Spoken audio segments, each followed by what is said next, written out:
Sylvia here from Vintage Kitchen Vixen, where I share tips for simple living, creating memorable gatherings, and sharing wholesome and traditional recipes.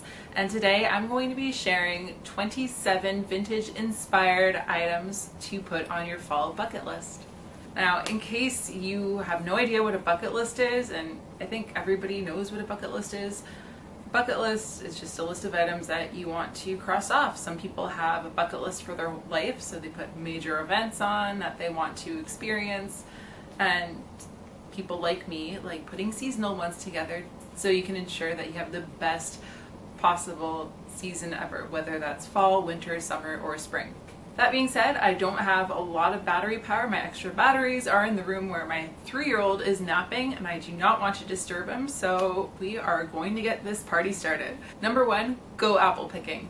Maybe you have a tree in your backyard, maybe you have a friend who has an apple tree, and if you have neither, go visit an apple orchard. It's a fun activity for an afternoon. Just pick a cool autumn day where it's not too hot, not too cold, and pick apples to your heart's content. And maybe crunch into one while you're picking one off the tree. Number 2, this is not my favorite because I don't like football, but watch a football game anyway.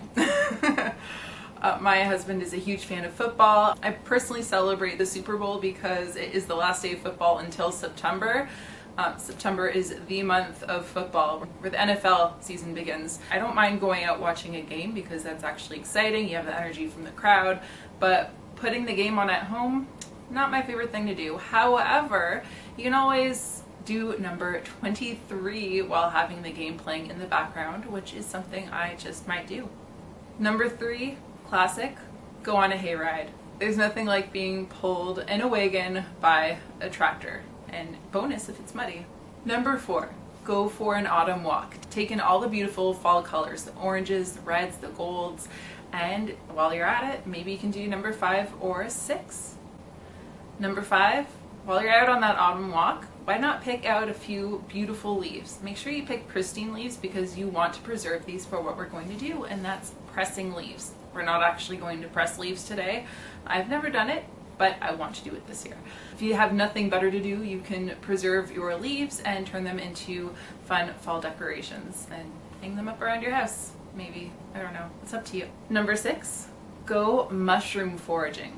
Now, I do have a video where I go over why everybody should learn how to forage, and in that video I'm pretty explicit in saying don't start out by learning how to forage with mushrooms because mushrooms, they can be dangerous if you don't know what you're doing. When it comes to foraging for mushrooms, you really need to know what you're doing. So if you are brand new to foraging, maybe don't start with mushrooms, and you might want to check out my video on why everybody should learn how to forage. But when you are new to mushroom foraging, it might be helpful for you to find a local group in your area that forages for mushrooms, and better yet, find a guide. Hire a guide to take you out and to show you what to look for. Edible mushrooms have a lot of lookalikes that are toxic, so unless you are 100% certain that the mushroom is edible, do not eat it. I don't want you poisoning yourselves. That would be bad. And if you do end up going foraging for mushrooms, be respectful of the forest. You want the mushrooms to come back the following year, so don't just dig in there and destroy the root system, mycelium network. And please, please, for the love of all that is good, do not litter in the forest or anywhere. Litter's gross. Number 7, plant bulbs for spring. Now, this reminds me of something that I read when I was reading The Private Life of Tasha Tudor. She was a children's author and illustrator, and she lived in this remote area in Vermont. She had this little cabin, and she belonged to a different century. She lived from the early 1900s until, I actually don't know when she died. I'll get that information for you. She records in this book that every spare dollar that she had basically went towards bulbs, and she had flowers everywhere. I love the idea of planting for later, because when you plant bulbs for fall, it's not something that's going to reward you right away, but in this spring when you see those first shoots pop up, it's pretty exciting. I have some crocuses in my flower bed, and when I see them blooming, I know spring is actually here. Even though being in Canada, we usually get another snow or two before real spring comes. Number 8, preserve something. So if you go apple picking, maybe you have enough apples to make an applesauce, maybe you can dehydrate them. I have a whole video on preserving the summer harvest, and fall is the perfect time for that. That's when the markets are overflowing with all kinds of good things to eat. So whether you are canning, dehydrating, fermenting, there's something for everybody at all levels. Number 9, observe the equinox. This is a good time of year to reflect on the season that just passed you, and if you're really big into like self-improvement, or if you have a lot of goals, you can take the time to sit back and work on those. Just kind of use it as a checkpoint. And my favorite part, go outside, look at that night sky, drink it in, hold yourself in wonder for a few minutes, and if you can, light a bonfire because you're celebrating a new season of possibilities. Number 10, another super classic one, visit a pumpkin patch. Now, my husband's not a fan of these because I need to take a million pictures of the kids when I'm at the pumpkin patch, but this is where you can go on that hayride if you do go to one. It's fun with family, it's fun with friends. You can usually buy more than just pumpkins, but when you're at the pumpkin patch, you might want to get some pumpkins for the next item on the bucket list that we're going to discuss, as well as getting a pumpkin for number 18. Number 11, make pumpkin puree. This is pretty easy to do. You can get pumpkin puree in a store and take all the headache out of making pumpkin puree, but it's fun. And no matter what they say, it is different. There's a difference in color, and I think there's a difference in taste, but I guess it also depends on whether or not you drain your puree and get the water out. I have a video on making pumpkin puree and roasting the seeds, just basically using the whole pumpkin. Can also tie into preserving something if you end up getting yourself some sugar pumpkins to make the puree. And you can also use it for pies, you can use it for making sauces, and all kinds of other delicious things. And speaking of pie, number 12 is bake a pie. That can be apple, that can be pumpkin, it can be whatever pie you fancy eating.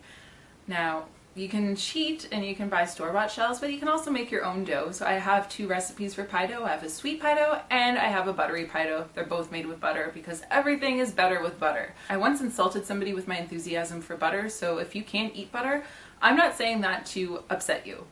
Just putting that out there. So number 13 is make a big batch of soup. And you can either freeze it or you can just eat soup all week, because who doesn't like soup?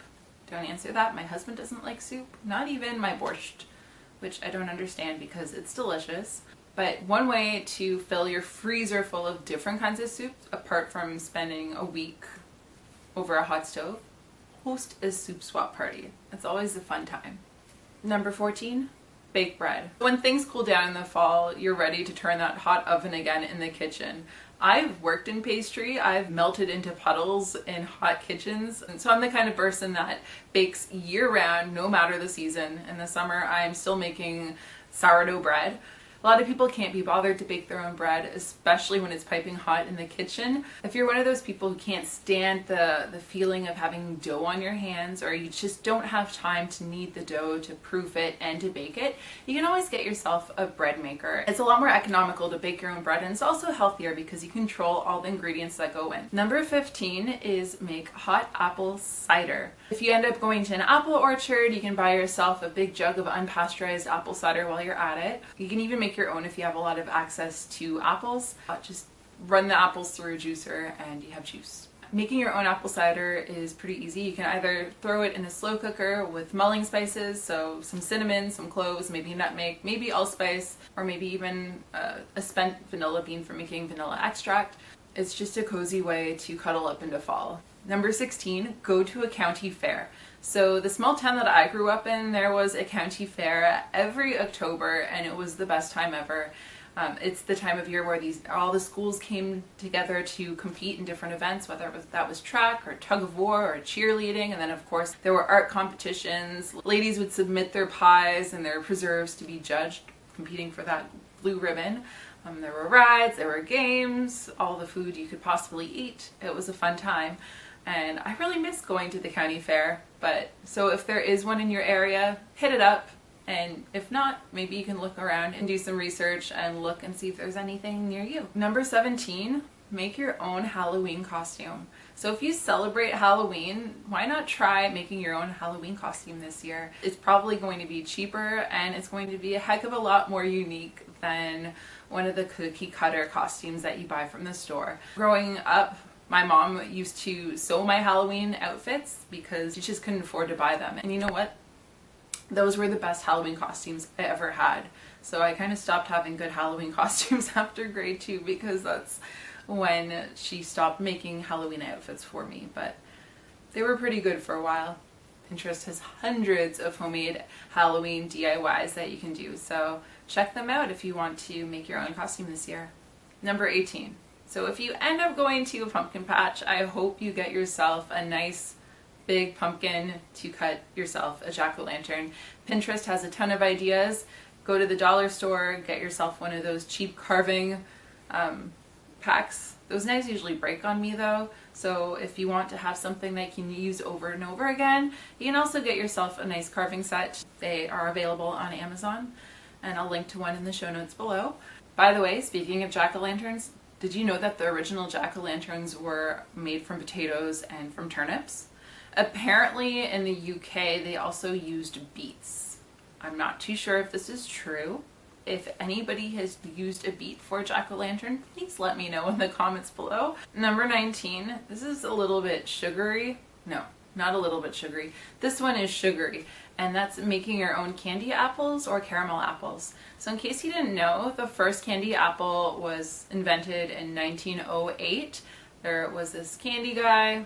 Well, I don't know all the details, but basically somebody wanted to sell this red cinnamon candy glaze for Christmas, and he thought the best way to display it was to use an apple. But as it turns out, people just wanted to buy the apples, and that's how the candy apple was born. And caramel apples were invented in the 50s when some commercial candy guy was trying to figure out how to use up the leftover caramels from Halloween.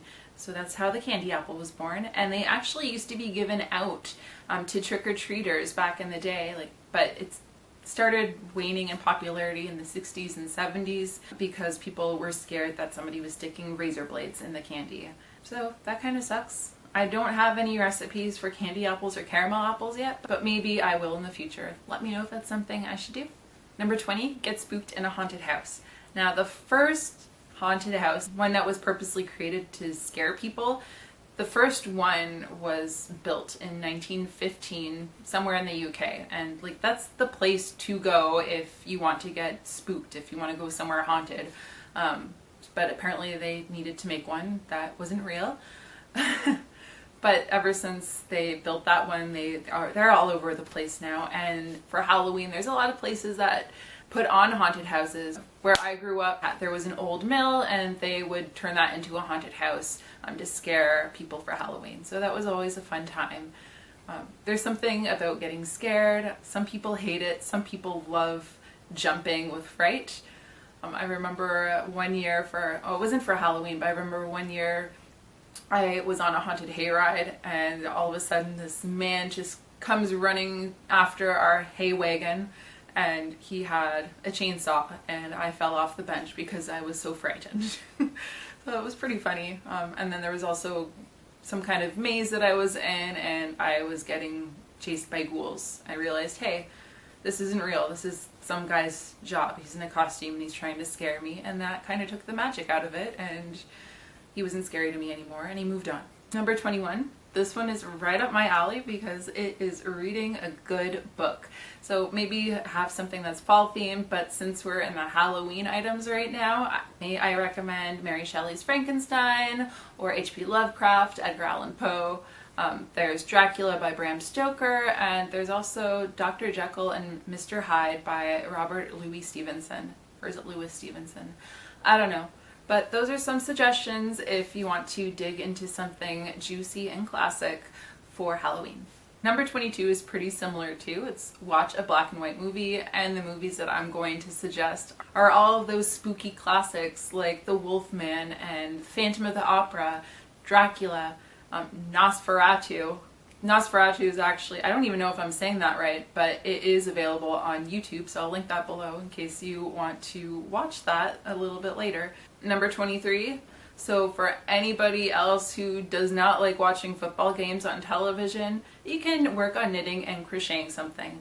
Now, I don't really knit. I tried getting into it once, but it's kind of hard to knit when you have small children. I love the idea of knitting or crocheting something because you're actually doing something productive with your time, especially if you're watching something on TV. Like, you can do something with your hands and make something, whether that's something warm and cozy to wear for winter.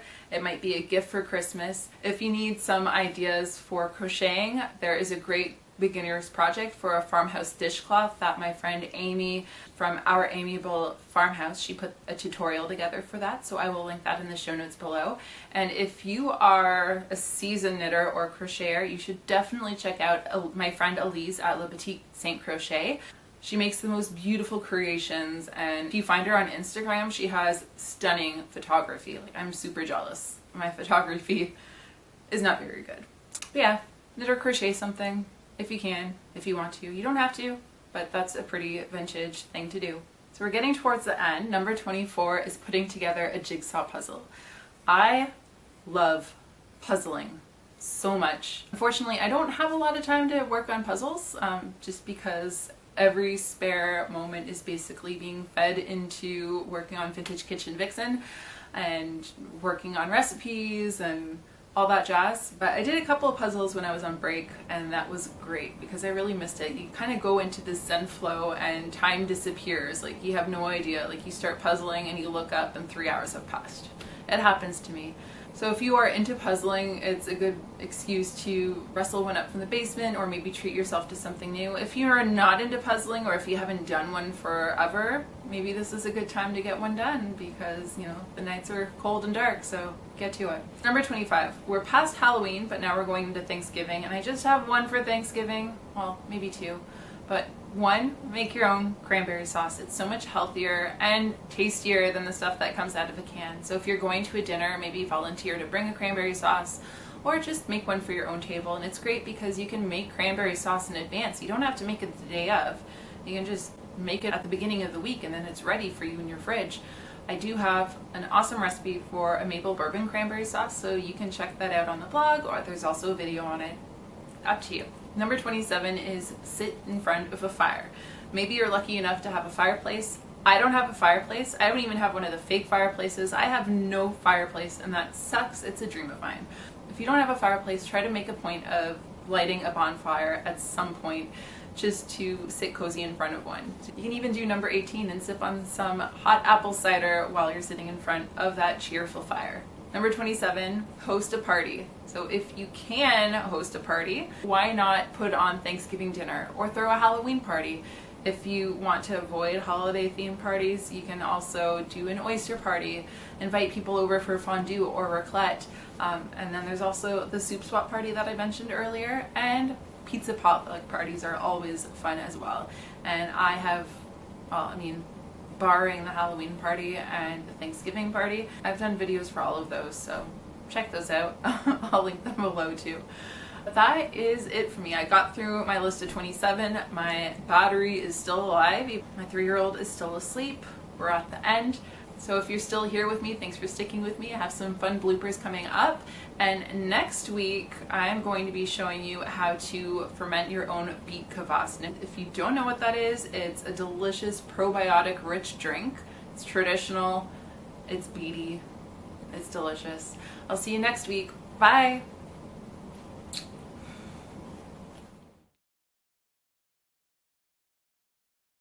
Vintage Kitchen Vixen, the big comeback.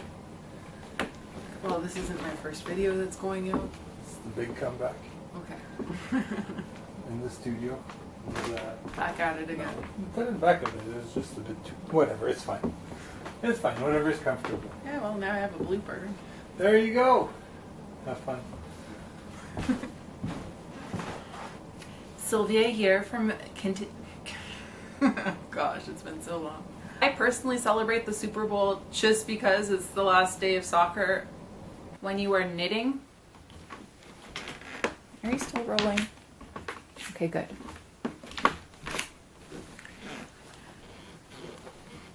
Sorry, I had to make sure that the camera was still rolling. That's happened to me where I'm talking and talking and talking, and then nothing is recorded because the camera just stops and cuts me off. And that's terrible when that happens, especially when I'm doing one of these long talking videos.